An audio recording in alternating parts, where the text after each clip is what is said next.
panahon ng ating Panginoong Hesus o yung pinapakilala ng Biblia na hindi sa magarbong pagsaluto, hindi sa marangyang handaan, at hindi sa makikinang na dekorasyon, kundi sa simpleng pagpapakilala sa Kanya.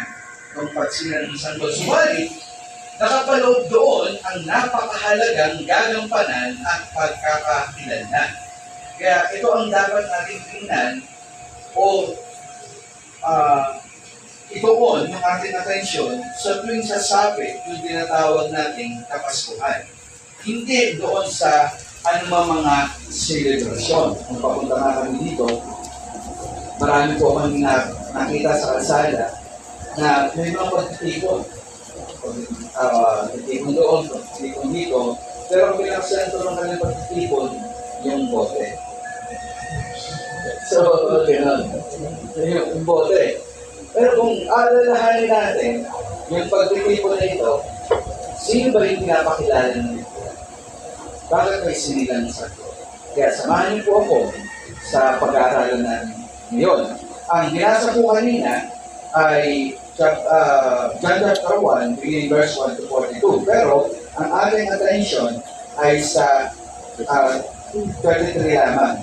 Pero nakapaloob doon sa mula 29 to 34 lang. 29 to 34 lang. Mali 39 to 34 po yun. So, kung titingnan natin, basahin po natin sa 29 to 33 lang. Para makuha natin. Maganda rin nabasa kanina kasi yung context. 29. Sabi dito, kinabukasan, nakita ni Juan sa Jesus na lumalapit sa kanya at kanyang sinabi, narito ang kordero ng Diyos na nag-aalis ng kasalanan ng sanlibutan. Siya yung aking sinasabi. Kasunod ko'y dumarating ang isang lalaking higit pa sa akin, sapagkat siya'y nauna sa akin. Hindi ko siya nakikilala dahil dito'y naparito ako na nagbabautismo sa tubig upang siya'y mahayag sa Israel. Nagpapatotoo si Juan, nakita ko ang Espiritu na bumababang katulad sa isang kalapati na buhat sa langit at dumapo sa kanya. Hindi ko siya nakikilala, subalit ang nagsugo sa akin upang magbautismo sa tubig ay nagsabi sa akin, ang nakita mong bababa ng Espiritu at manatili sa kanya ay siyang magbabautismo sa Espiritu Santo, aking nakita at pinatotohanan kung ito ang anak ng Diyos. Inulit niya ulit sa verse 36, kanyang tinignan si Jesus samantalang siya'y naglalakad at sinabi, narito ang kordero ng Diyos. So, sa ating teksto ay nakapaloob ito doon sa kabuuang purpose o dahilan ni Juan ng kanyang pagsulat.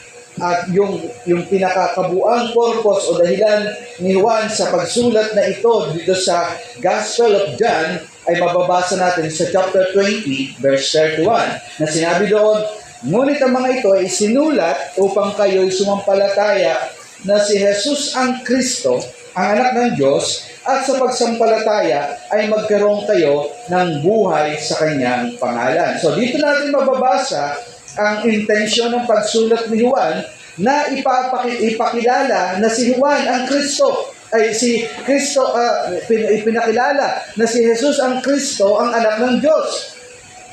Kaya sa pagpapakilala ni Juan, naglatag siya po ng iba't ibang mga patotoo o yung pagpapatunay patungkol sa Panginoong Jesus. Dito sa chapter 1, bago dumating dito sa ating teksto, pinakilala, nabasa natin kanina na siya ay bilang isang salita o yung berbo na buhat sa walang hanggan at naroon sa pasimula pa lang ng mundo.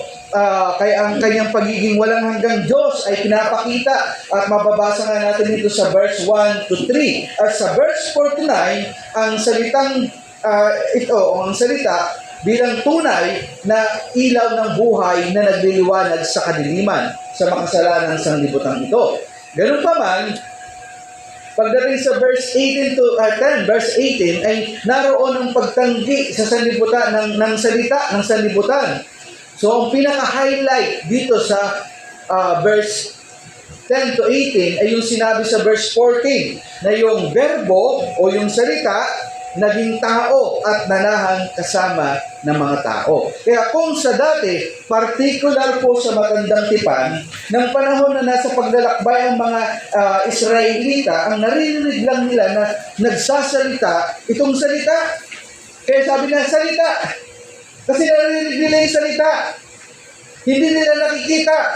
Ngunit, sa pagkakatawang tao ng salita, ay hindi na lang nila naririnig itong salita, bagkus ay nakita at nakasama. Kaya po ganito yung sinabi ng mga apostol sa verse 18. Walang sino mang nakakita kailanman sa Diyos. Ang Diyos na tanging anak na nasa kandungan ng Ama ang nagpakilala sa Kanya. Sa makatuwid, nung binuod ito, dito sa verse 18, parang sinasabi dito na yung pagpapakilala ng Diyos Ama sa kanyang bugtong na anak. So siya yung nagpakilala mismo. At yung pagpapakilala niya sa kanyang bugtong na anak ay sinugod sa sanlibutan. Itinanak ng sanggol doon sa Sabsaba. At sa chapter 3, pinaliwanag ito ni John. Diba? Yung chapter 3 verse 16, ang sinabi doon, gayon na lamang ang pag-ibig ng Diyos sa sanlibutan na ibinigay ang kanyang tanging anak upang sinong sumampalataya sa Kanya ay huwag mapahama kundi magkaroon ng buhay na walang hanggan. Dito masasabi natin na ang Diyos mismo ang nagpakilala o nagpahayag sa bugtong na anak ng Diyos. Sa mga una pa na verses sa ating text, sa verse 19 to 28, ay ang pagpapakilala o patutuo ni Juan Bautista. Dito mababasa natin ang mga sugo ng mga Pariseo. So bago dito dumating sa ating focus na text, ay sinugo ng mga Pariseo ang kanilang mga tao at nagtanong sila kung sino ba ang Kristo? Si Elias o ang propeta? Ang sagot ng iba. Kaya ang sinabi ni Juan ay ang sagot ni Juan dito ay pag-aalis ng atensyon sa kanyang sarili.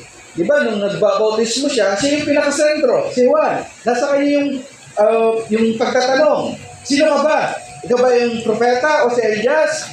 Pero dito ay inilalayo ni Juan ang kanyang sarili, bagkos itinataas niya yung dapat itaas. At ito ang Panginoong Jesucristo. Kaya sa pagdating sa verse 27, sinabi niya na pumaritong kasunod ko at hindi ako karapat dapat magkalag ng panali ng kanyang sandalya. So again, pinapakita lang ito ang pagtataas sa kanyang nais ipakilala o sa kanyang pagpapatao sa Kristo.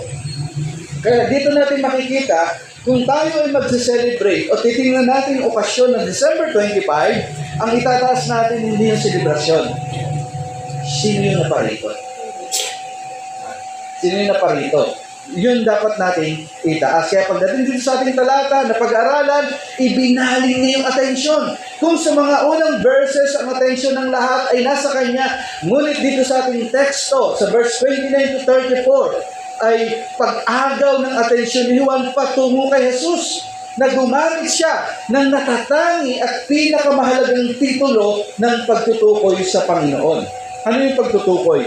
Ang Kordero ng Diyos. At dito lamang natin mababasa kay Juan yung pagbabanggit niya kay Jesus bilang Kordero ng Diyos. Bro, medyo ba mo nga.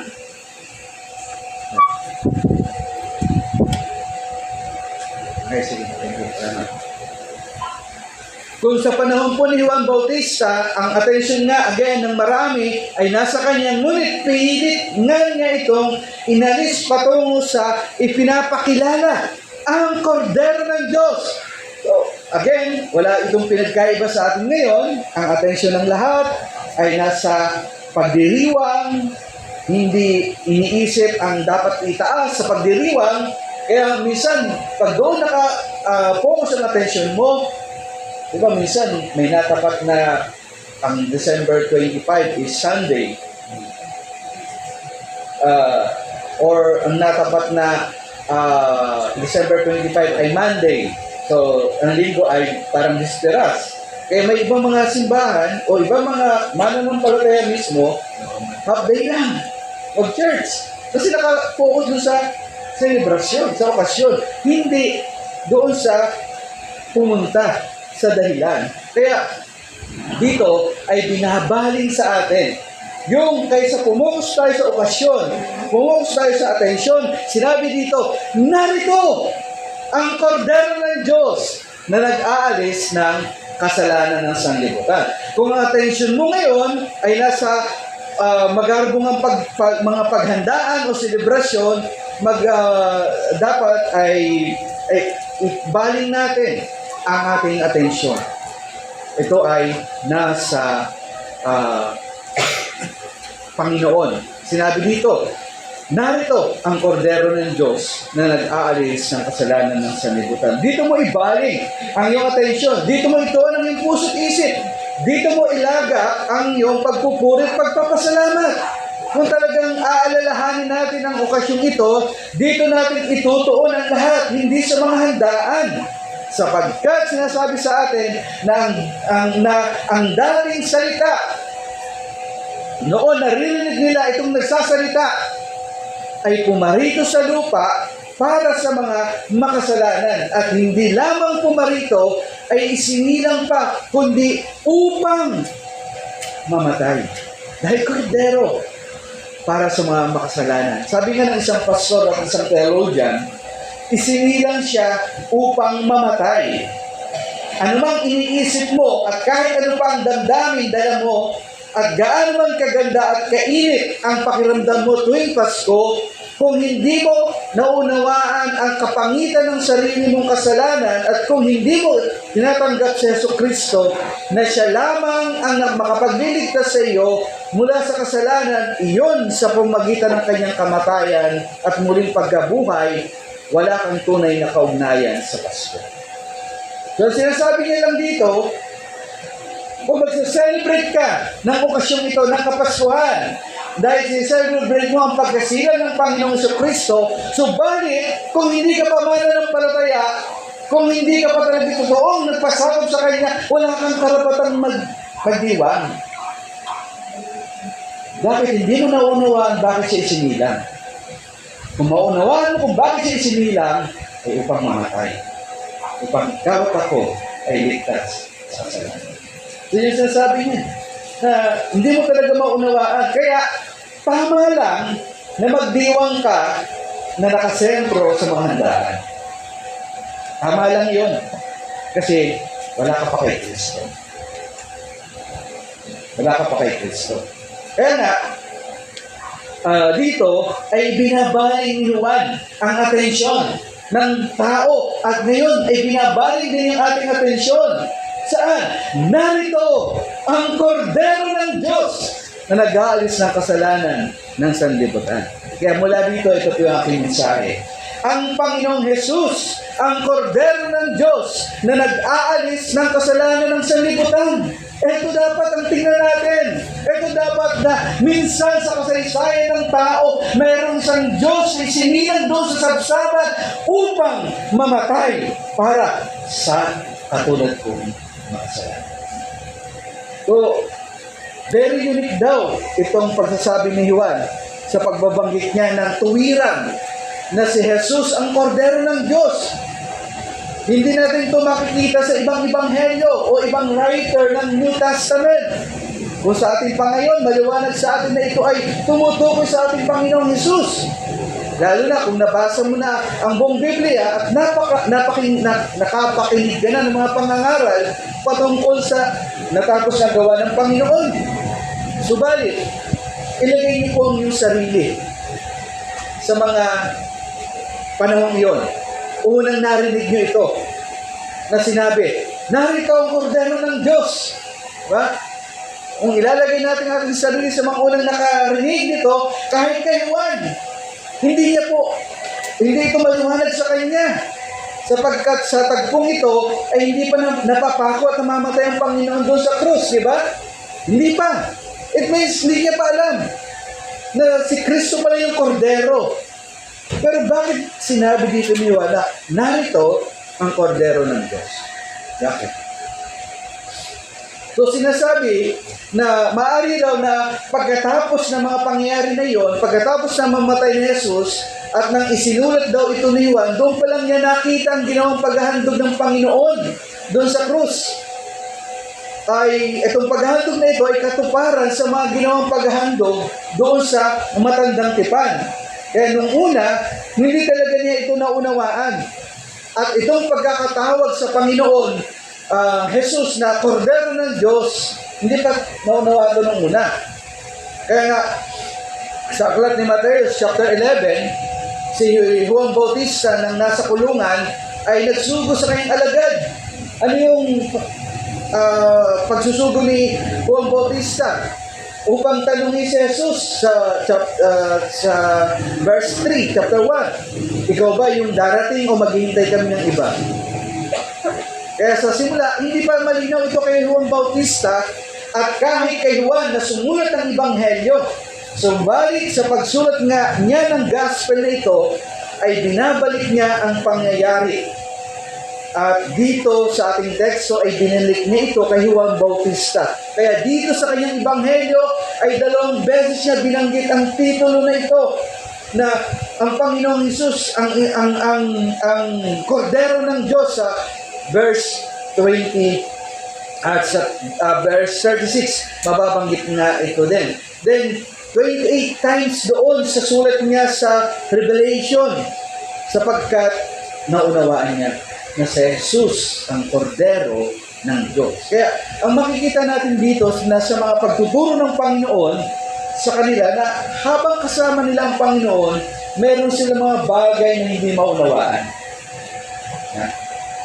Subalit, nang maranasan nila ito, halimbawa, nang sabihin ng Panginoon sa chapter 2, verse 19, sinagot nila si Jesus, gibain ninyo ang templong ito at aking itatayo sa loob ng 3 araw.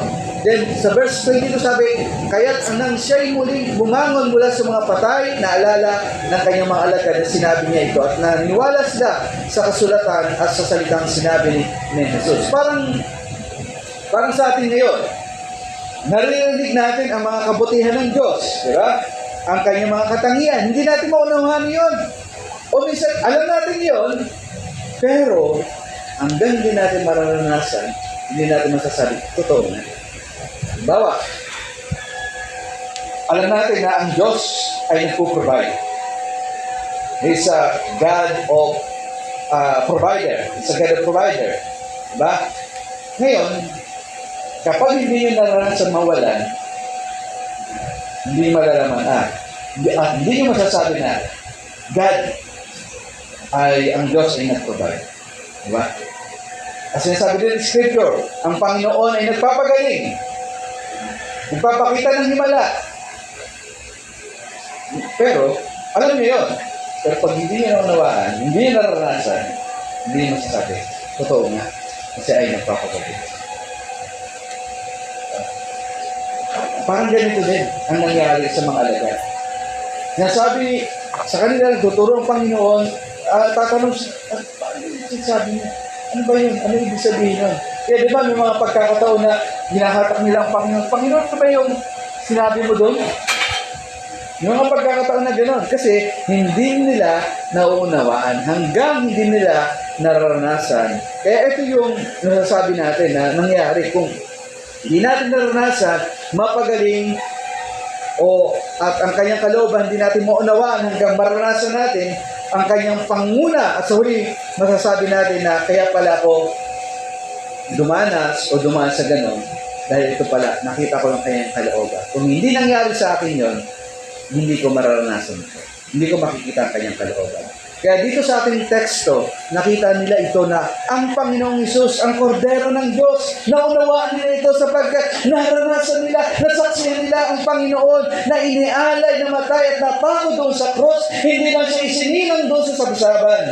Siya, ang Kordero ng Diyos, na ipinako doon sa cross. Kaya dito ay unti-unti nilang naunawaan ito. At nung maunawaan nila ito, bumabalik sila sa matandang tipan. At 2 tagpo sa matandang tipan na ang Diyos, ang Diyos ang nag-provide ng kordero. Unang tagpo sa Genesis chapter 4. Inilarawan ng kordero sa mga panganay ng kawan na inihandog at pinatay ni Abel bilang sakripisyo. Inihandog. Ikalawa, sa Genesis chapter 22, doon sa kay Isaac, di ba? Nung inihandog na ni Abraham, si Isaac, at nung nakalagay na doon sa, nakahiga na sa paghahandugan, at nagtanong sa Isaac, saan po yung yung kordero na ihahandog? At sinabi niya sa verse 8, anak ko, ang Diyos ang magkakaloob ng korderong handog na susunugin. Ito yung sabi ni Abraham.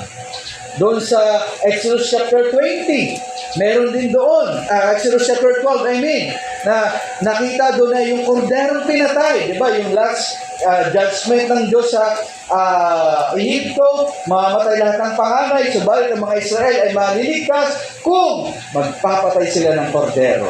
At yung dugo ng kordero, ipapahid sa mga hamban ng pintuan.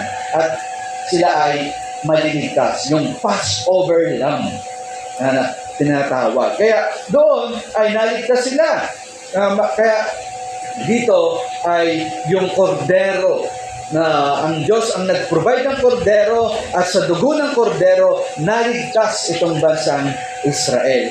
Kaya nga sa propesiya na darating na Mesya, sinabi sa Isaiah 53 verse 7, siya'y inapi at siya'y sinaktan, gayon may hindi niya ibinukang kanyang bibig gaya ng kordero na dinadala sa katayan.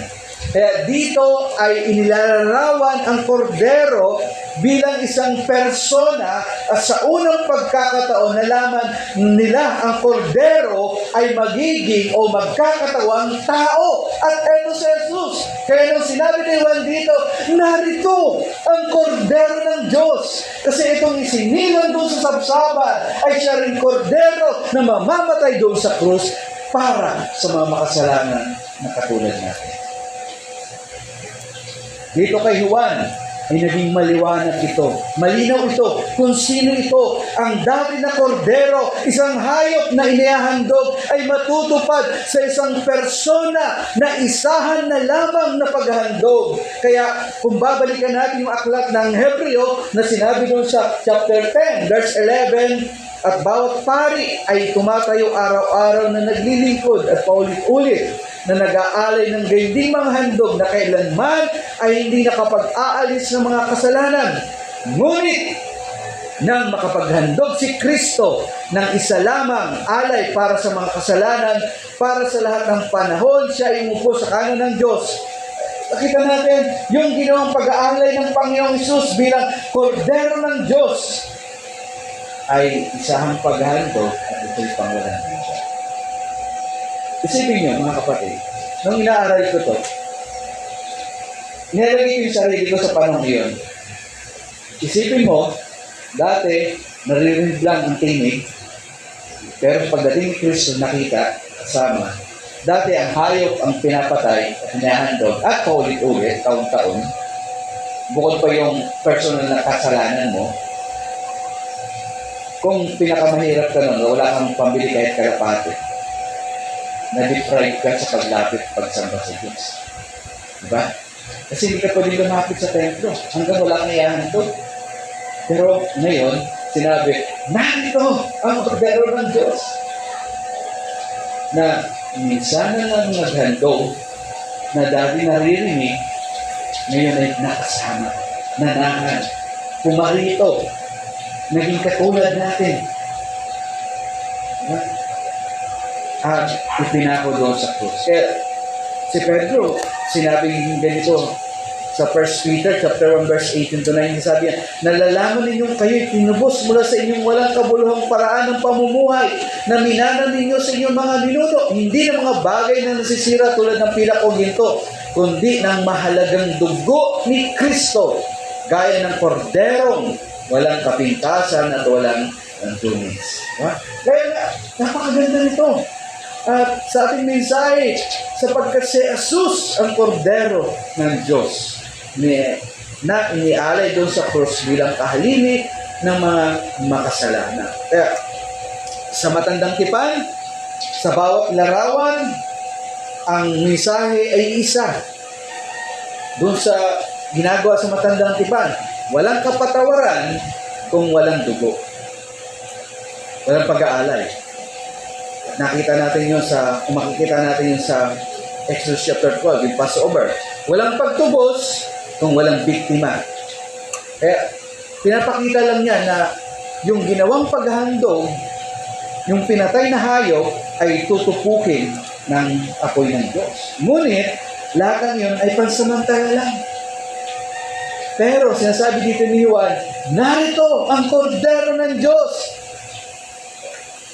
Nung dumating si Jesus, hindi lamang sinabi na narito ang kordero ng Diyos, pinapakita na kundi ang Diyos mismo ang nag-provide. Siya mismo ang nagbigay. Ibig sabihin, ang Diyos mismo ang naglaan, ang Diyos mismo ang nagtalaga ng ihahandog at isasakripisyo bilang kahalili ng mga makasalanan na nasasapat at sasagot sa hustisyang hinihingi ng katarungan ng Diyos. Kaya, doon natin maunawaan bakit sinabi ng ibang talata ng Biblia na walang kaligtasan sa pangalan ng Jesus. At bakit ganoon din ang sinabi ng Panginoon na ako ang buhay dahil katotohanan? Bakit? Kasi walang ibang itinalaga na isakripisyo kundi si Jesus lang. Kaya ngayon, yung pagiging religyoso natin o ibang personalidad, sa kanya tayo tatawag, hindi pwede. Bakit? Hindi yun ang itinalaga na kordero. Hindi rin pwede gawa natin. Mabuting tao naman ako eh. Madalas, ganito yung maririnig natin. Mabuting tao naman ako eh. Wala akong inagrabyado. Kaya papaboran ako ng Diyos, tatanggapin ako. Pero ang sinabi, ano ba? Yan pa yung itinakda ng Diyos? Yan ba yung ibinigay para maging kordero? Hindi. Kundi si Jesus ang kordero ng Diyos. Kaya, sinabi ni Pedro sa unang Pedro chapter 1 verse 20, sinabi niya, siya ay tinalaga na nanguna bago itinatag sa sanlibutan, ngunit inihayag sa mga huling panahon dahil sa inyo. So pinapakita, wala pang sanlibutan, itinakda na si Jesus na maging kordero. Paano mo ipapalit yung mabuting gawa mo? Paano ipapalit yung relihiyon mo? Paano ipapalit yung pagiging mabuting tao mo? Hindi. Kaya dito sa ating teksto, nang sabihin ni Juan, narito ang kordero ng Diyos, nandito ang katuparan, siya na ang hinihintay na Mesyas, siya na ang tunay na makapag-aalis sa ating kasalanan. Siya na, wala nang iba. Kaya ngayon, kung may kausap ako dito ngayon sa inyo, kung wala kayo kay Kristo, sino ang inyong kordero?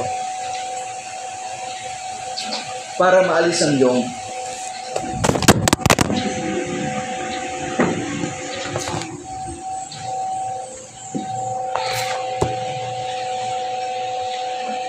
sabi nga ng isang klasikong komentarista, sa pasimula pa lang ng kanyang ministeryo, sinalubong na si Jesus ng mga salitang naghahayag ng kanyang kapalaran.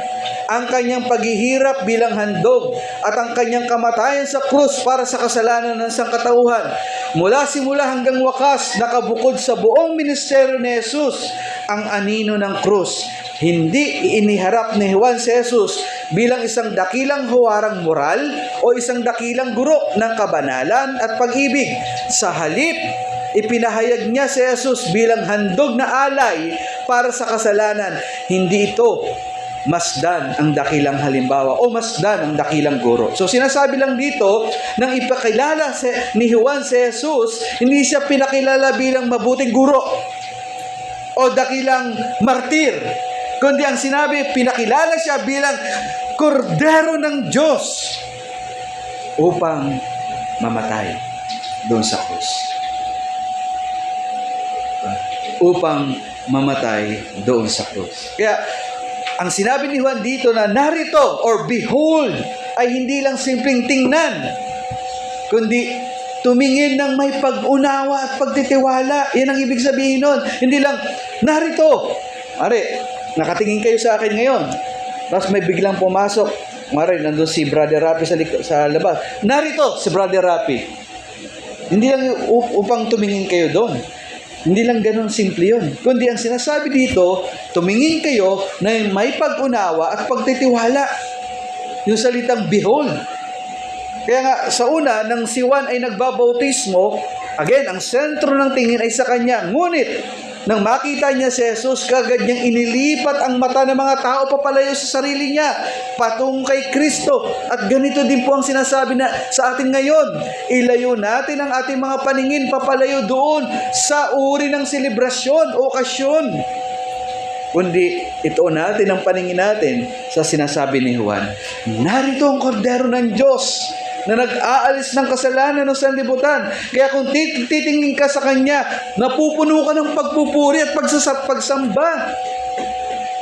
Sapagkat isang Diyos na walang hanggan, nagkatawang tao, isinilang ng berhen, nagpailalim sa sumpa ng kautusan, inakusahan, pinahirapan at hinatulan, na ipako doon sa krus.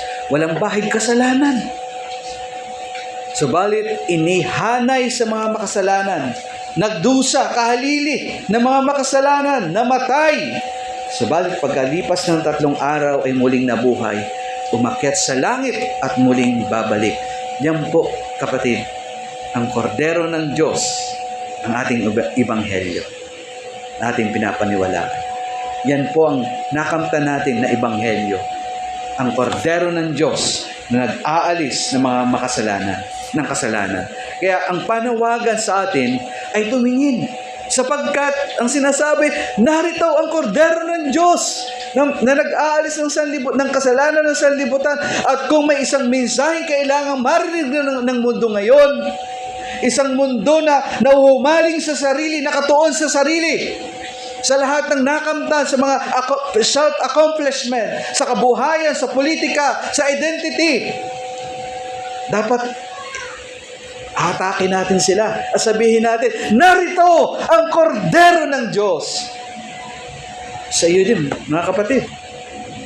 Baka natatabunan ka na mga pansamantalang bagay o nangyayari sa iyong buhay na sinasabi sa iyo, narito ang kordero ng Diyos. Sinabi natin ito sa kanyang salita.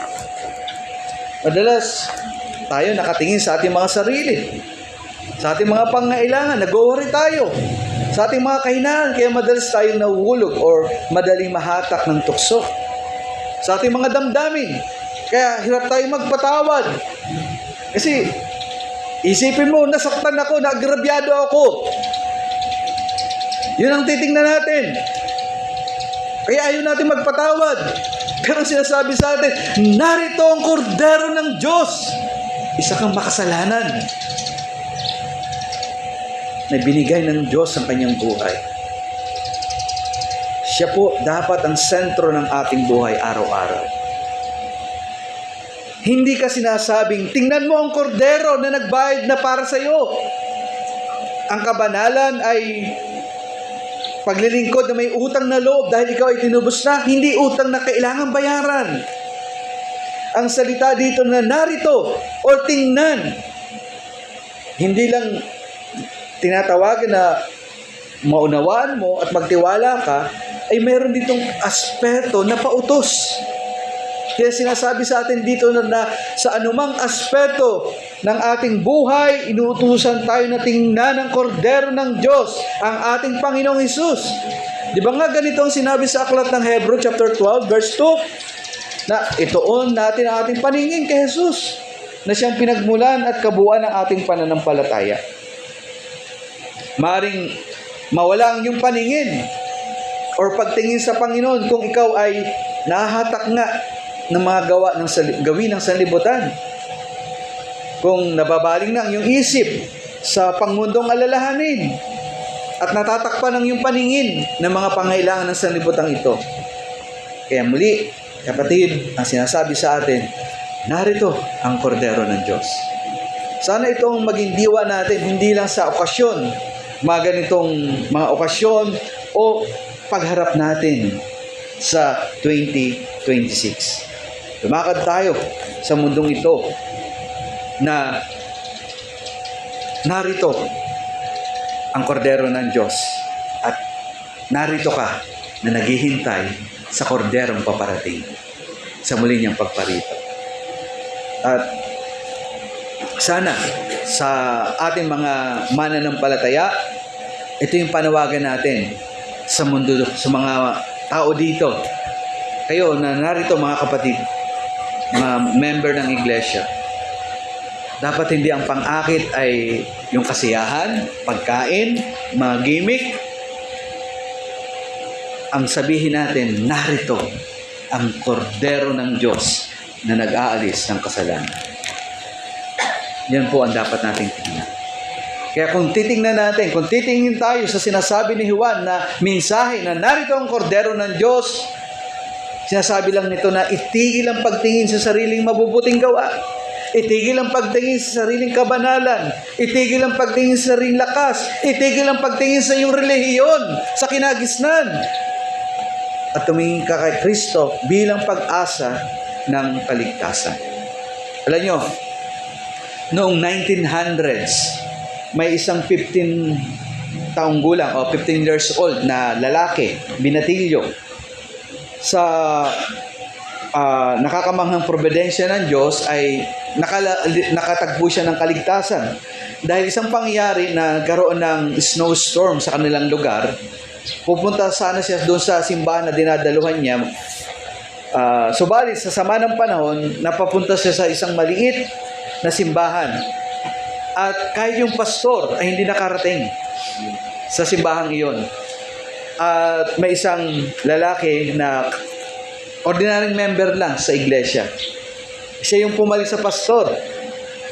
At binuklat niya ang Biblia, napunta siya sa Isaiah chapter 45 verse 22. Ang sinabi doon sa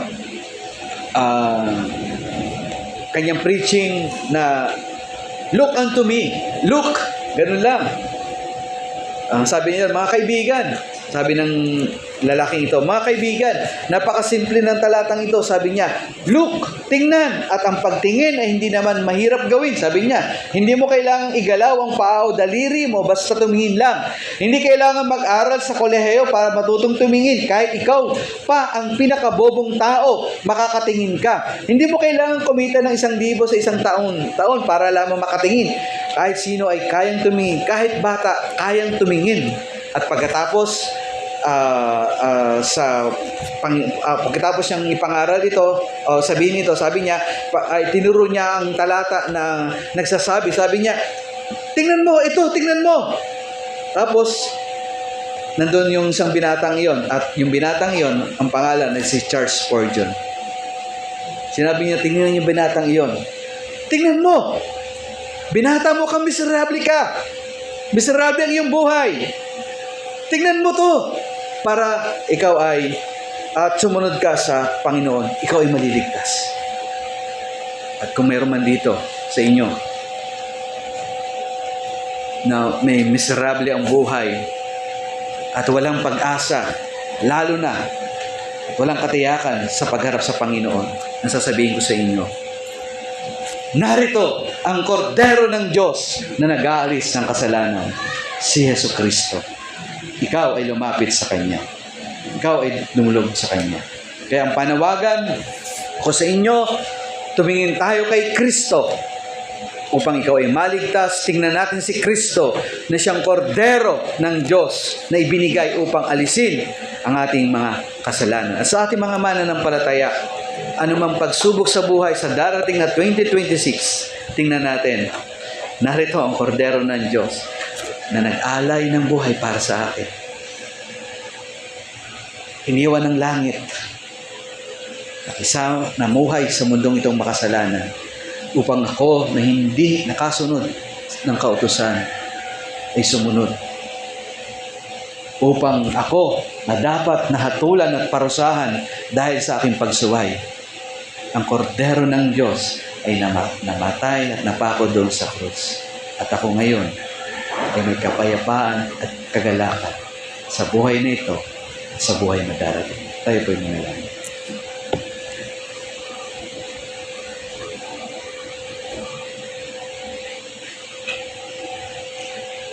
Muli, O Diyos, salamat nga po sa paalala ng iyong salita.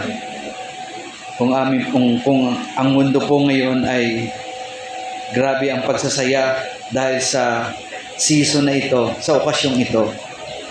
Hindi lang po sa nangyaring Kapaskuhan noong December 25 hanggang sa pagsalubong ng bagong taon. Ano kami, Panginoon, kung kami sumalubong man kami sa bagong taon, kung ang aming atensyon ay wala sa kordero ng Diyos, mananatiling miserable ang aming buhay.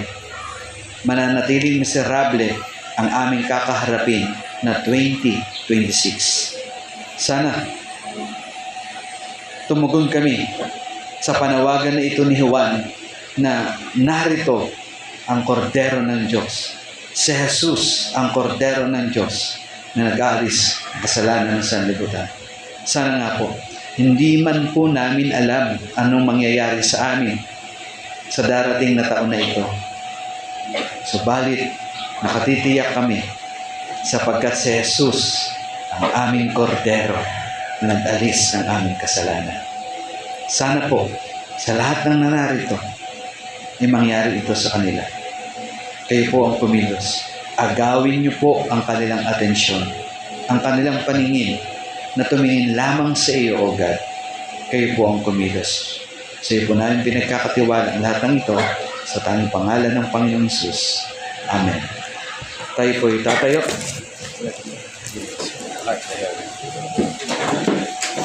Bilang tugon po sa pangangaral, ulitin po natin bago muli bumalik si Pastor para sa closing prayer, ay awitin natin Hark the Herald Angels Sing.